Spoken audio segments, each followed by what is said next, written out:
My name is Daniel Miller, and I'm going to discuss an article to require tree planting along the street front for major construction projects. Trees, particularly those near streets and sidewalks, contribute significantly to quality of life. But these trees face a problem. There are between 70 and 85 major residential construction projects each year in Lexington. Many of these projects remove a significant fraction of the trees on the property. Trees are rarely replanted in the front of the property, where they contribute most to the neighborhood. For new subdivisions, we already require the developer to plant street trees at their own expense. Here, we propose to extend this concept to individual properties under development, but only if protected trees have been removed during the construction project and only if suitable planting sites exist. Credit will be given for this planting. Let us briefly review the current tree bylaw. The goal of the bylaw is first to minimize the loss of Lexington's mature trees because they take decades to grow. Second, it aims to encourage replanting of new trees when the loss of mature trees is unavoidable. The bylaw addresses trees in two domains: town property and the town right-of-way, and the sites of major construction projects, such as the demolition of an older home. Let us focus on this second area. First off, the bylaw does not prohibit the removal of any trees, aside from those in the town right-of-way. All trees on the buildable lot may be removed at will. The setback area of a property is the perimeter, usually 30 feet in the front and 15 feet on the sides and rear, where building is prohibited. And trees here, over 6 inches in diameter, are deemed protected, but this term protected is a bit of a misnomer. They also can be cut down at will, but in this case, the property owner must mitigate for the removal by some combination of replanting trees or paying into the tree fund, which funds town trees. For example, cutting down one 12-inch diameter protected tree would require replanting one 3-inch shade tree or paying $2,400. And while there are some examples, like this property, in which a developer replants trees along the street front, the great majority of newly developed properties are simply left treeless in the front. This is contributing to a lack of public shade in our town. A recent tree canopy assessment by the University of Vermont showed that Lexington has an enviable 60% tree coverage.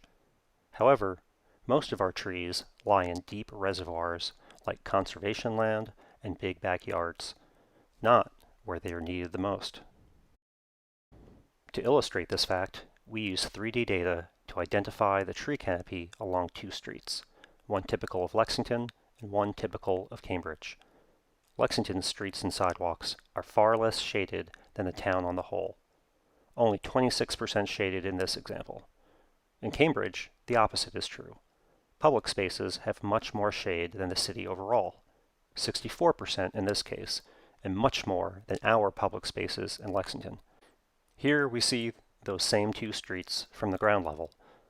Street trees make a tremendous impact on how we experience the neighborhood, how much time we spend outdoors, and how our children choose to play. The tree canopy can make a 30-degree temperature difference on a hot summer day. I took these measurements in between the high school and Lincoln playing fields during the hot summer of 2022. On the shaded trail, it was 86 degrees. In an open field, it was 106, and in the parking lot, it was 118 degrees. So, it's no surprise that residents tell us that they want more shade trees. A survey for the Open Space and Recreation Plan identified shade trees as the number 2 need in our recreation areas. But public shade is not only about parks, it is about neighborhoods too, where we go for a daily walk, meet the neighbors, and where our children play. This amendment is focused on getting trees planted in the front setback where they have the greatest impact on our streets and sidewalks. Let us now discuss our proposed amendment. If trees in the setback are left intact, there is no planting requirement. Replanting would only be required if protected trees are removed from the setback. Replanting should allow no more than a gap of 35 feet between trees or to the property boundary. pre-existing trees count towards achieving this goal.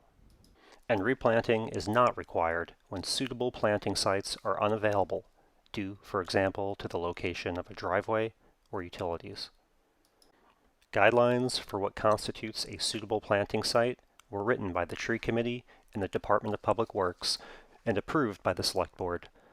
This would serve as the basis for exemptions due to conditions on the site and can be updated if needed. Let us consider a real-world example. This property was redeveloped in 2023. 24 of the lot's 26 trees were taken down. With 135 feet of street frontage and one town tree remaining in the right-of-way, the owner would need to plant 2 trees under this new amendment if there exist suitable planting sites. To summarize, street trees contribute greatly to quality of life in our neighborhoods, but we are losing many to development. We already require street tree planting in our new subdivisions at the builder's expense. We propose to require street tree planting for individual properties under development, only when protected trees are removed, only when suitable planting sites exist, with greater flexibility than for our subdivisions, and with monetary credit given. We hope you will support this small incremental step towards ensuring that tree-lined streets remain a part of Lexington neighborhoods.